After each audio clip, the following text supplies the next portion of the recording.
know that whenever the processes are executed on the system, they passes through a number of states. So broadly, the states are categorized into 5 types. So they are the new state, ready state, running, wait, and the last one is the terminate. So how it works? For the first time, the process is newly created. Now when it is newly created, some of the processes, they are ready for execution.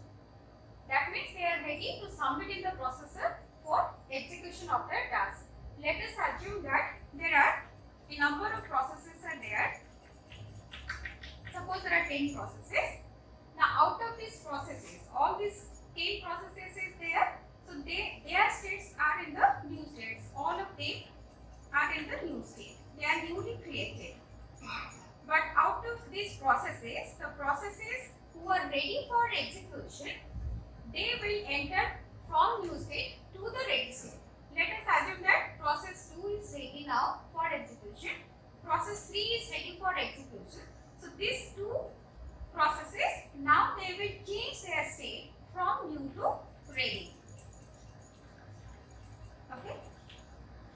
So after this one, the processes who are ready for execution, out of those processes, one process will submit in the processor for execution, and their state now change from ready to the running state. Now let us assume that the process P2 is submitted to the processor for the execution. That is why the state of the process P2 will change from ready to the running state. So at this stage, out of this P2 and P3, now process P2 will submit it to the processor for execution. So the state is running.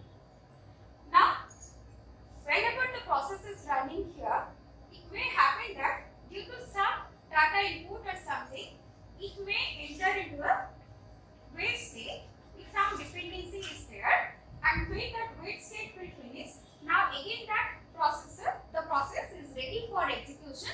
In that situation, it will again enter into the ready state.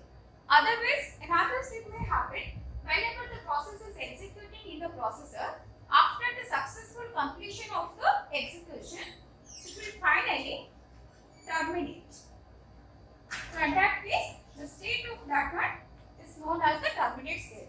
So once a process successfully completed its execution, it will change its state to the terminate.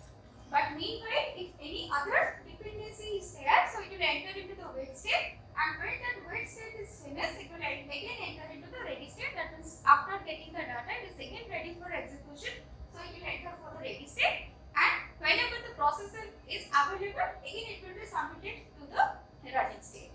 So this is the basic